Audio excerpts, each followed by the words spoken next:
అందరికీ నమస్తే. రాష్ట్రం ఏమైతుంది? రాష్ట్ర ఆర్థిక పరిస్థితి మెరుగుపడుతుందా? రాష్ట్రం బాగుపడే పరిస్థితులు ఏమన్నా వస్తున్నాయా? ఇట్లా మన ఆలోచనలుంటే కాగుబెట్టిన రిపోర్ట్ చూస్తే ఇది వింటే రామాయణం అంతా చూస్తే మహాభారతం అంతలాగా కనిపిస్తుంది. ఏప్రిల్ నెల మనం మేలో ఉన్నాం, ఇంకా జూన్ పోతాం. ఏప్రిల్లో గవర్నమెంట్కి వచ్చిన ఇన్కమ్ కన్నా చేసిన అప్పు ఎక్కువ. వచ్చిన ఇన్కమ్ కన్నా చేసిన అప్పు ఎక్కువ. అర్థం చేసుకోండి. సరే మనం కూడా అప్పు చేస్తాం. మనకి 20,000 రూపాయలు వస్తే ఏదో తక్కువ అయితే 2,000, 3,000, 5,000 అప్పు చేస్తాం. 30,000 అప్పు చేసినామంటే పెద్ద పని చేస్తే తప్ప అప్పు చేయం. కానీ గవర్నమెంట్ ఏం చేయకుండానే అప్పు చేస్తుంది. ఇక దేనికి ఖర్చు పెడుతుందో నిన్న చాలా విషయాలు బయటకు వచ్చినాయి. అసలు డబ్బులు ఎక్కడ ఖర్చు పెడుతున్నారు, ఎట్లా ఖర్చు పెడుతున్నారు, చిల్లర ఖర్చు, ఇట్లా పైసలను ఈకేలాగా ఖర్చు పెడుతున్నారు. అంటే మన పైసలు కావు కదా, నెత్తి మనది కాదు, కత్తి మనది కాదు, పబ్లిక్ మనీ. మనం ఇప్పుడు ఎంజాయ్ చేయాలి, విలాసం చేయాలి. పోనీ రాష్ట్రం బాగున్నప్పుడు వీళ్ళు విలాసాలు చేసినా సరేలే, ఇక అధికారం ఉన్నప్పుడు నడుస్తుంది అనుకోవచ్చు. కానీ రాష్ట్ర ఆర్థిక పరిస్థితి ఏమో దిగజారిపోయి ఇన్కమ్ తగ్గిపోయి అప్పు పెరిగింది. ఇది కొత్త రికార్డు తెలంగాణ వచ్చిన తర్వాత. ముందు సబ్స్క్రైబ్ చేయండి, షేర్ కూడా చేయండి. నిజంగానే తెలంగాణ వచ్చిన తర్వాత 2014 జూన్ 2 నుంచి ఇప్పటి వరకు ఇది సరికొత్త రికార్డు. ఏంటంటే ఆదాయం 10,000 కోట్లు అంట, అప్పు 11,000 కోట్లు అంట. అంటారు కదా సింగారం చూడండి అంటారు కదా, అట్లుంది ఈ సింగారం. ఏప్రిల్ రాష్ట్ర ఆదాయ వివరాలను ప్రకటించిన కాగంటే తెలుసు కదా, కంట్రోలర్ అండ్ జనరల్. వాళ్ళు ఎప్పటికప్పుడు లెక్కలు తీస్తూనే ఉంటారు. ఎక్కడ డబ్బులు తీసిర్రు, ఎన్ని డబ్బులు తీసిర్రు, ఎట్లా ఖర్చు పెట్టినరు, దేని ఖర్చు పెట్టిరని. ఏంటంటే రాష్ట్ర ప్రభుత్వానికి 2026-27 మొన్న ఆర్థిక సంవత్సరం మొదటి నెల ఏప్రిల్లో 10,000 కోట్ల ఆదాయం వస్తే 11,000 కోట్ల అప్పు చేసింది గవర్నమెంట్ ఏప్రిల్లో. 2026-27 ఆర్థిక సంవత్సరం మొదటి నెల ఏప్రిల్కు సంబంధించిన ఆదాయ వివరాలను వివరించింది. ఆర్థిక సంవత్సరం మొదటి నెల ఆదాయ వివరాలను శుక్రవారం విడుదల చేసింది. ట్యాక్స్ రెవెన్యూ 10,598 కోట్లు, నాన్ ట్యాక్స్ రెవెన్యూ 359 కోట్ల ఆదాయం వచ్చినట్లుగా తెలిపింది. గత ఆర్థిక సంవత్సరం ఏప్రిల్లో 10,916 కోట్లు వచ్చినట్టు వెల్లడించింది. అంటే మన ఆదాయం తగ్గుతుంది, పెరుగుతలేదు. మొన్న రియల్ ఎస్టేట్ ఏమో 267 కోట్లు వలికింది కదా ఎకరా. అంటే వాళ్ళ ఆడ 267 కోట్లు వలికింది కదా, ఏమైనా బయట కోటి వలికే దగ్గర 50 కోట్లైనా వలుకుతుందా ఇప్పుడు తెలంగాణలో? పలుకుతలేదు. అంతకుముందు 30 లక్షలకు అమ్మేది మళ్ళీ 15 లక్షలకు వచ్చింది బేరం. ఎవరైనా పిల్ల పెళ్లికో ఇల్లు కట్టుకుందామంటేనో పానం కింద మీద అయితేనో అమ్ముకుందామంటే కొనతోలేడు తెలంగాణలో. అట తయారైంది. గత ఏడాది కంటే అన్ని రంగాల్లోనూ తక్కువ ఆదాయమే వచ్చిందట. పోయిన ఏడాది ఏప్రిల్ కన్నా ఈ ఏడాది ఏప్రిల్లో అన్ని రంగాల్లో తక్కువనే వచ్చింది. జిఎస్టీ ద్వారా 3,155. జిఎస్టీ ద్వారా అంటే కొనుగోళ్లు తగ్గినాయని అర్థం. స్టాంప్స్ అండ్ రిజిస్ట్రేషన్స్ ద్వారా 1,413 కోట్లు. అంటే మన భూములు అమ్ముతే, ఇండ్లు అమ్ముతే రిజిస్ట్రేషన్, దానివల్ల 1,413 కోట్లు వచ్చినాయంట. సేల్స్ ట్యాక్స్ మనం అన్నీ కొంటాం కదా, అవి 2,923. నిత్యావసర సరుకులు ఇవి అన్నీ వస్తుంది దీనిలో సేల్స్ ట్యాక్స్. అప్పుల ద్వారా 11,417 కోట్లు సమకూర్చుకున్నారు. అప్పులు 11,417. అంటే చారన్న కోడికి బారన్న మసాలా అంటాం చూడు, ఆ టైప్ అనమాట. తర్వాత దీంతో ఏప్రిల్లో మొత్తం 22,392 కోట్ల ఆదాయం వచ్చినట్టు వెల్లడించారు. అట్లే ఉంది ఇప్పుడు సంసారం. నువ్వు ఎంత సంపాదిస్తున్నావు అని అంటే ఎవరైనా జీతం చెప్పకండి.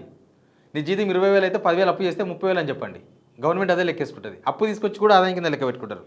మొత్తం వ్యయం మాత్రం 21,472 కోట్లు అయినట్టు ప్రకటించారు. ఇంకో ఇట్లా ఆదాయం 10,916 కోట్లు. ఒకప్పుడు లాస్ట్ వీళ్ళ గవర్నమెంట్ చేపట్టే కన్నా ముందు నెల వరకు 14,000 కోట్లు వచ్చేది. 13 నుంచి 14,000 కోట్లు. గవర్నమెంట్కు డైరెక్ట్గా 3 నుంచి 4,000 కోట్ల ఆదాయం తగ్గిపోయింది. ఎందుకు తగ్గిపోయింది? ఇది ఎవరి చేతకంతనం? ఎందుకు స్కీమ్స్ అమలు చేస్తలేమంటే నేను అప్పులు కడుతున్నా అంటాడు కదా రేవంత్ రెడ్డి. ఇన్కమ్ తగ్గిపోయింది. ఒక మనిషి ఇంట్లో ఒక మనిషికి, ఒక కుటుంబానికి ఇన్కమ్ తగ్గిపోయితే ఏమవుతుంది? రోడ్డు మీద పడతాం. ఇప్పుడు మన తెలంగాణ పరిస్థితి అదే. ఆదాయం పడిపోయి అప్పు కడుతున్నామని చెప్తారు, వీళ్ళేం అప్పు ఏం కట్టలేదు. తర్వాత వీళ్ళు తెస్తున్న అప్పు 11,417. అప్పు వచ్చిన ఆదాయం కన్నా అప్పు ఎక్కువ చేసారు. మొత్తం 22,333 కోట్లు అయితే అంత కలిపి ఇంత ఖర్చు చేసినట్ట 21,472 కోట్ల రూపాయలు మొత్తం ఖర్చు అయిపోయింది. ఇక వీళ్ళు మొత్తం సంవత్సరంలో అంటే 2027 మార్చి వరకు 3,01,209 కోట్ల ఆదాయం వస్తుందని బడ్జెట్, 3 లక్షల కోట్ల బడ్జెట్ పెట్టినారు. చూస్తే ఫస్ట్ నెలనే 10,000 కోట్లు 11,000 కోట్లు వచ్చింది అటు ఇటు చేస్తే. 11,000 కోట్లు వచ్చింది. ఈ లెక్కన వేసుకుంటే ఎంత వస్తుంది సంవత్సరం తీరంగా? అదే 1,33,000 కోట్లు, 1,40,000 కోట్లు, సగం కూడా రాదు వీళ్ళు అనుకున్న దానిలో. అంత దారుణమైన సిచ్యువేషన్లో ఉంది.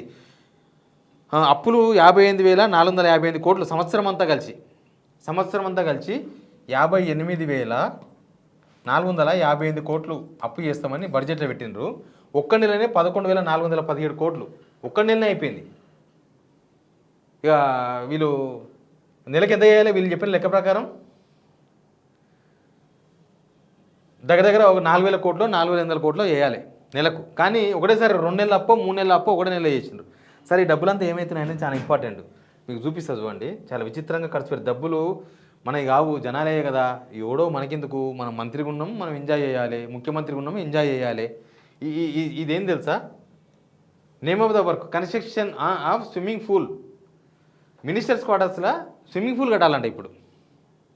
ఇప్పుడు కడితే మరి ఎప్పుడు వర్షాకాలంలో దుంకుతారు దానిలో ఇల్లు.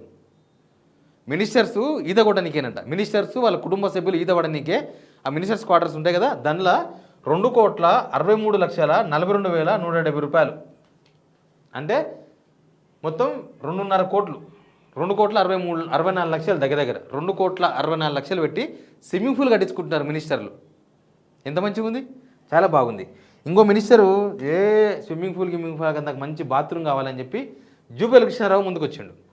జూపల్లి కృష్ణారావు ఏం చేస్తున్నాడు? మినిస్టర్స్ క్వార్టర్స్లో 92 లక్షల రూపాయలు పెట్టి బాత్రూమ్ కట్టించుకుంటుండు జూపల్లి కృష్ణారావు. ఇంకా అంతకుముందు ఇంకో మినిస్టరు 35 లక్షలు 36 లక్షలు పెట్టి బాత్రూమ్ రిపేర్ చేయించుకున్నాడు.